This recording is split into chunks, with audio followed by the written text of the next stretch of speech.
So, 1000 points of Hive Fleet Hydra. The Hive Fleet adaptation is Swarming Instincts for +1 to hit in melee if you outnumber the enemy unit.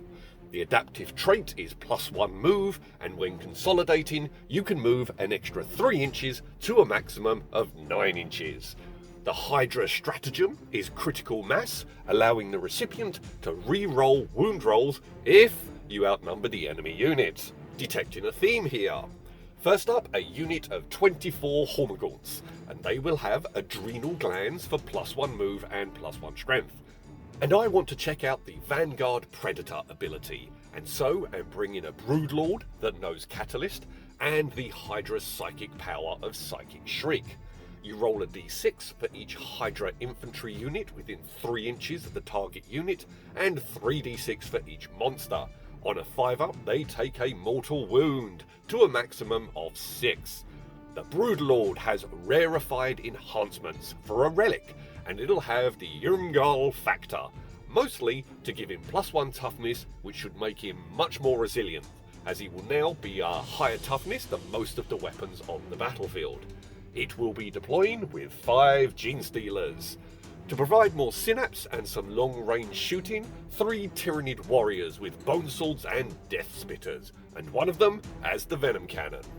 And another 10 Hormagaunts as an objective snagging unit, or to loiter in my backfield holding an objective there. I also wanted to try out the Deathleaper for the first time, and with Hive Predator for a command point, he will get the Warlord trait of Alien Cunning to give it objective secure and counters 5 models, and it can perform an action even if it advanced or fell back. And 10 Termagaunts with Flesh Borers. And a Screamer Killer that has adrenal glands to speed it up and have it hit harder. And I spent the 10 points to give it Synaptic Enhancement, so it can radiate some synapse as it moves up the battlefield with some of the smaller units. And lastly, a Neurothrope as my Warlord with a Resonance Barb, the Warlord trait of Synaptic Tendrils, and it knows Catalyst, Onslaught and Psychic Shriek. So, we're going to literally be looking at the world through rose-coloured glasses, because my opponent is trying out Blood Angels for a change. Yes, they look blue, but really they are red. They are led by Chief Librarian Mephiston, a captain, a couple of lieutenants, and assault intercessor squads with sergeants, so it's bolt pistols and chainswords galore. We'll be playing Divide and Conquer, so nice and simple. Points for objectives, points for holding more than your opponent. Secondary objectives. I'm going with Line Breaker for 4 victory points if I have 2 or more units wholly within my opponent's deployment zone. Assassinate for 3 victory points per slain character, and I'll be trying Cranial Feasting for the first time. When I kill a character or unit champion, which are the sergeants, I roll a d6. +2 if the killer has feeder tendrils, which the Deathleaper has. +2 if it has the character keyword, and on a 6 or more, I gain a command point. At the end of the game, 3 victory for each command point I gained, +1 per killed character, and +3 for the Warlord. I win the roll-off and opt for attacker. I declare the Deathleaper in reserve, and the Blood Angels declare their challenge thing, and I opt for the Screamer Killer because the Broodlord is going in early and the Neurothrope is kind of puny. Intercessors pool up behind a wall. The Neurothrope drops into obscuring cover, as do a bunch more Primaris. My 10 strong Termagaunts drop in behind a wall so they have some cover and can move out onto the objective and hold it while everything else thunders forth into the fray.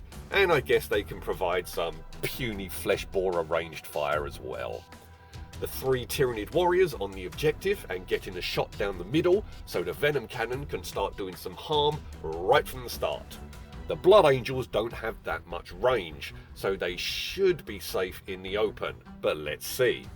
Marines on the objective, the main Hormagaunt block on the edge of the battlefield so they can rush forward and engage, and hopefully Endless Swarm adding D3 +1 of them back each turn will keep the unit operational.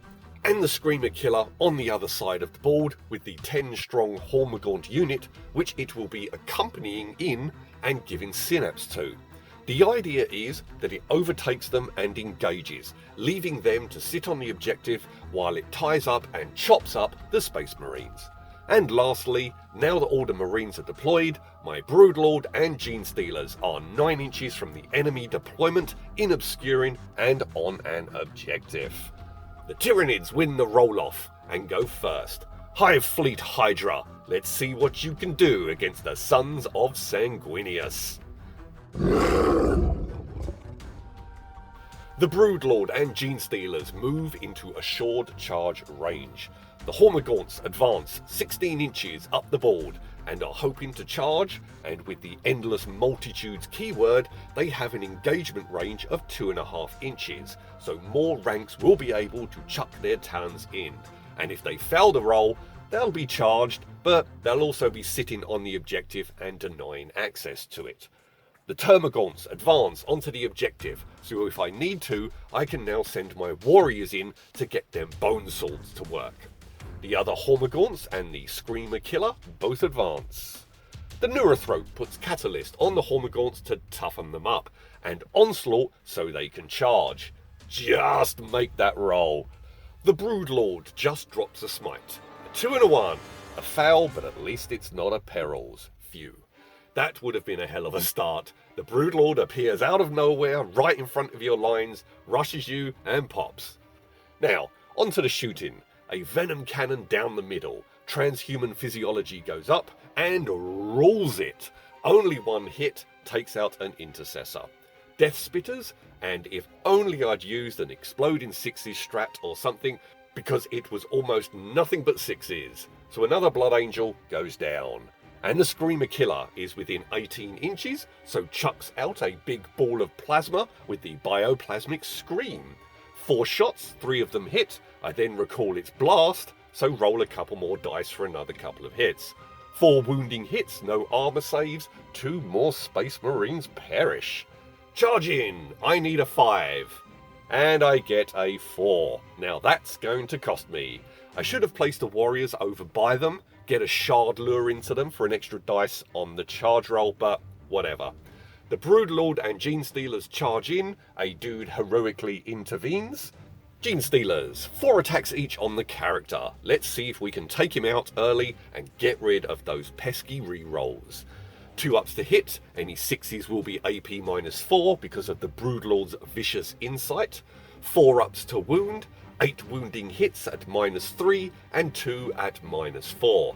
And down he goes. Cranial Feasting, I need a 4 up for a command point, and fail. Broodlord on the unit of Primaris. Transhuman goes up, 6 wounding hits at -3 AP, and 3 more perish. Okay, onto the Blood Angel's Retaliation, which will be enhanced by the fact that the Chapter Laundarium left a packet of blue dye in the wash and dyed the power armor blue by accident. Chainswords go burr, Blood Angels get +1 to wound when charged or charging, 9 wounding hits, 4 up invuln against the melee, and a ghastly roll. 5 go through, and that's that for the Genestealers. The Lieutenant on the Broodlord deals 2 damage. The time for battle is now! The Space Marines move forward. Psychic, the Librarian gets -1 to cast for shadowing the warp, and casts a Quickening to get +D3 attacks. I fail the deny and almost perils. He then casts Wings of Sanguinius to get extra flight for 12 inches of move, and another couple of 2s and a 1 on the deny. What the hell? Okay, a burly Marine boy with a relic weapon is now right up close to my Warlord.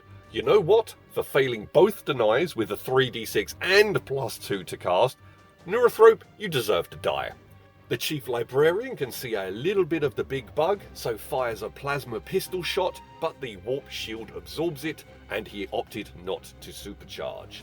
A grenade arcs into the main Hormagaunt unit, re-rolling 1s from the captain, 4 wounding hits, armor stops 1, catalyst another, so 2 gaunts are blown sky high. Pistol shots aplenty, 3 wounding hits, AP -1, catalyst stops 1, 2 more perish. The captain goes rapid fire with a mastercrafted weapon, 2 wounding hits, catalyst stops 1, 2 damage, doesn't carry over, so another dies. Pistol shots on the Broodlord. The invuln fails. The Lieutenant shoots, and the invuln fails again. Charging in, +1 and re-rolls on the dice. They surround the Broodlord and the others jump up on the pipe to get stuck in. Masses of chainsaw dice on the Broodlord, re-rolling 1s and +1 to wound. 17 hits, AP -1. He gets absolutely shredded, like diving into a wood chipper, Tucker and Dale versus Evil style. You know, the Rippers won't even need to chew to consume this fallen biomass. The Librarian engages the Neurothrope with Vitaris, a false sword blessed by Sanguinius himself with a drop of his own blood. ×2 strength, AP -3, D3 damage. Uh-oh. 7 wounding hits. Warp shield for an invuln, and a great save. Only 1 goes through. Phew! 2 damage. That could have gone really poorly there. Chainswords on the Hormagaunts, 25 wounding hits, AP -1. Fall back and shoot for the Ultramarines is good, but it's no +1 to wound. Armor stops 5, Catalyst stops a bunch more, and 7 Hormagaunts are sliced apart. The Captain gets 4 wounding hits, AP -3, so only Catalyst is effective, and 2 more of my guys perish. The Hormagaunts retaliate. I outnumber the 10-man unit by a single Hormagaunt, so AP -1 to counter Armor of Contempt. Falls to wound because of the adrenal glands, 14 wounding hits, 2 go down and a third is wounded. The Primaris spend 2 command points to fight again, and I am spared having to make a morale roll when the rest of the entire unit is gouged apart. The Synaptic Imperative Psychic Augmentation is broadcast throughout the swarm. It only affects the Neurothrope, but I need him in tip-top psychic shape, with a Librarian wailing on him. The Warriors rush over to help, getting into good charge range. Termagaunts rush onto the objective. The Carnifex stomps over to engage, and the Hormagaunts remain on the objective, but move into obscuring for now. The Deathleaper drops his Predator-esque ability and appears 9 inches from the enemy, 6 inches from the edge of the battlefield. Smite on the Librarian. And a 1, and a 1, and a 2. It fails. Well, actually it didn't. I forgot the resonance bar +1, so turns out I just made it with psychic nodes +1. Anyway, Catalyst on the Termagaunts succeeds. Flesh Borers, 4 wounding hits, 2 go through, taking out the wounded Marine and wounding another. Didn't see that coming. Screamer Killer, Bioplasmic, 4 wounding hits, AP -4. Only 2 get through, taking out a Space Marine. Flesh Borers actually hit harder than the Screamer Killer Bioplasmic. Anyway, the Venom Cannon, 3 hits, 2 wounding hits, 1 save. The wounded guy is slain, and the Death Spitters fail to wound. The Warriors charge in, as does my big bug. The Deathleaper, I need an 8 to get into engagement range. Oh, and look, once again, a 2 and a 1, again. But I do have a reroll, and this one goes much better, a 10. He is attacking the Captain, he has feeder tendrils, so I have a better chance of getting a command point for killing him, and more victory points as well in that eventuality. And with his objective secure and counting as 5 models, he steals the objective as well. I like this guy. The Warriors deploy their dual bone swords, 4 attacks each, but the Librarian has a fight first ability. Okay, he gets 3 wounding hits. 3 damage, 2 damage, 3 damage. I should have used Reinforced Hive Node, as it would have saved one of them by taking a point of damage off each hit. And I think I've just lost the game. Not sure I can beat this guy now, and he'll just eat through my lines with impunity. Okay, let's continue. Fighting. 3 hits, only 1 wounds. I spend a CP for a reroll. I need this guy dead. And his armor blocks everything. Poop. The Screamer Killer, 10 attacks. But first, a command point for Trampling Charge. He is not Horned Chiton, but it's still extra mortal wounds. and I roll a 1 for absolutely no effect. The dice are seriously hating on me today. But then again, there was that awesome mass save for the Neurothrope, so I guess I'm breaking even. Anyways, 7 hits, a feeble wound roll, and a single guy is cut down. The Deathleaper, 4 wounding hits, no saves, the captain is slaughtered.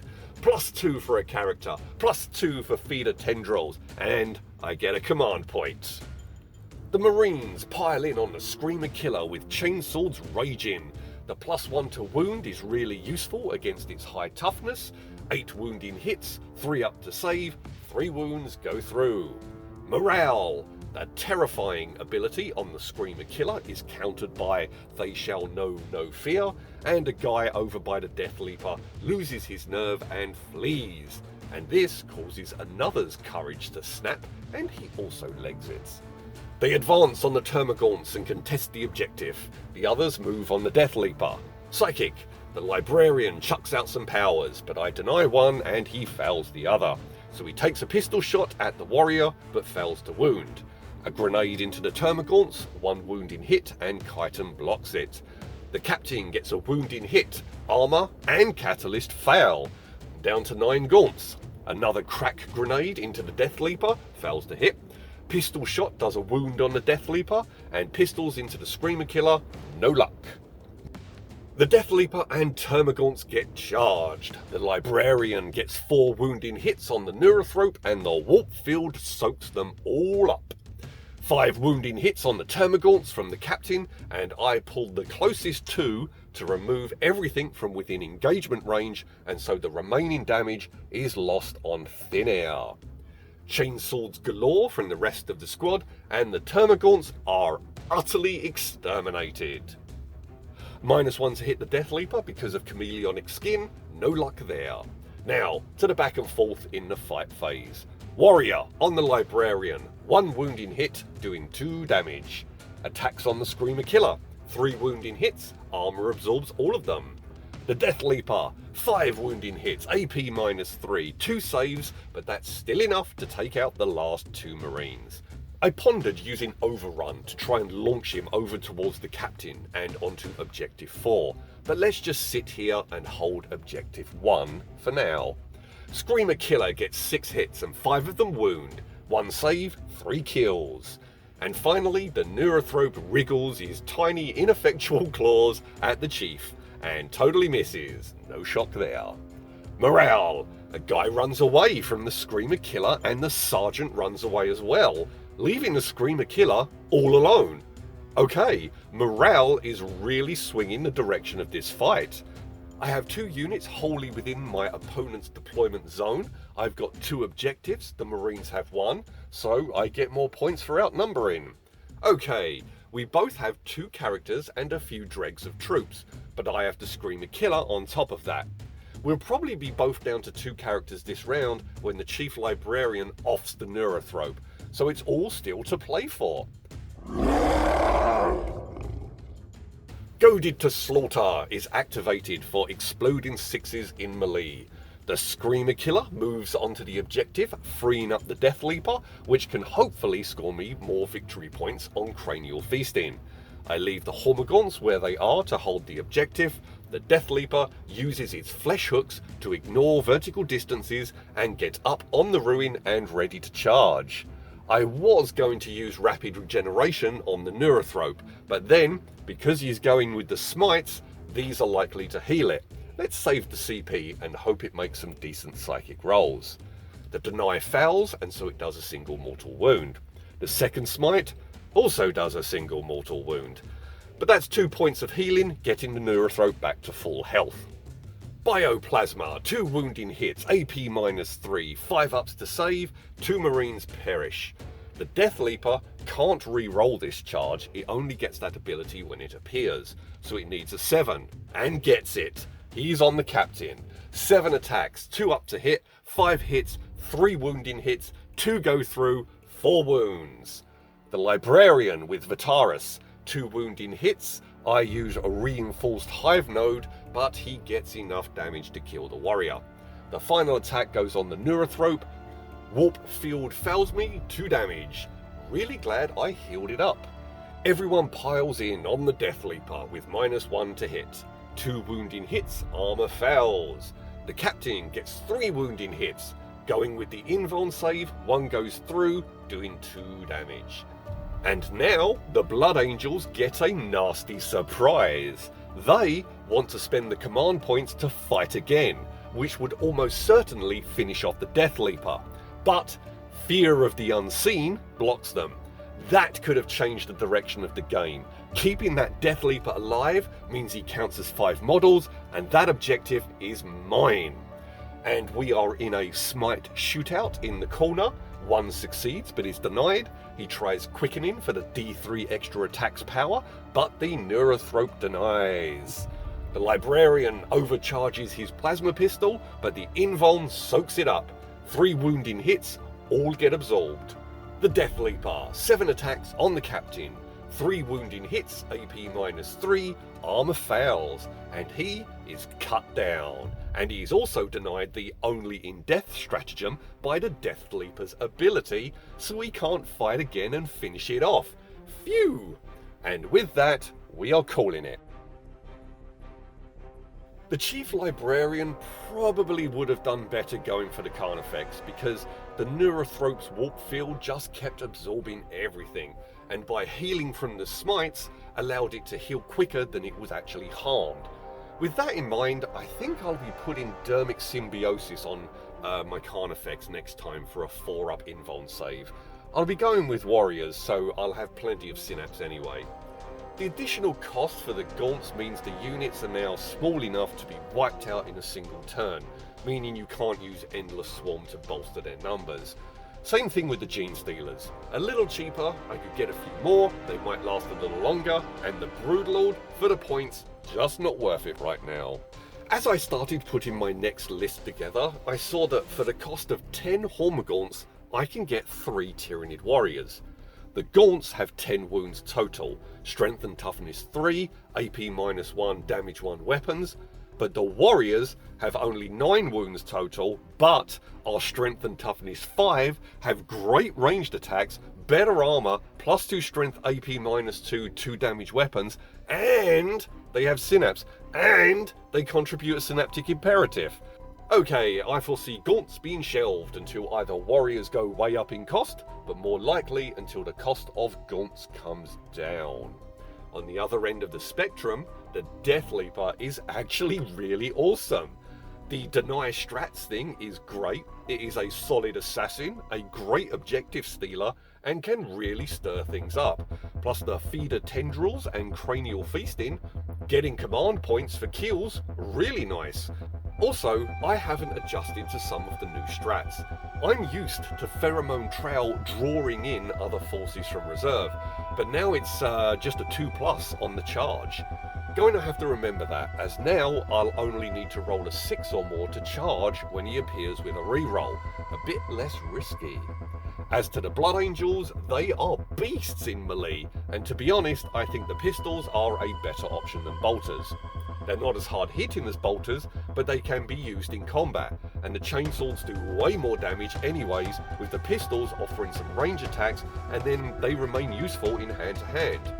Plus, Mephiston is a meat grinder. With that full sword, it'd be interesting to see how he fares against a Swarmlord or a walking Hive Tyrant in a duel. Okay, next time I'm going with more Tyranid Warriors, and I think we'll give Kraken a go.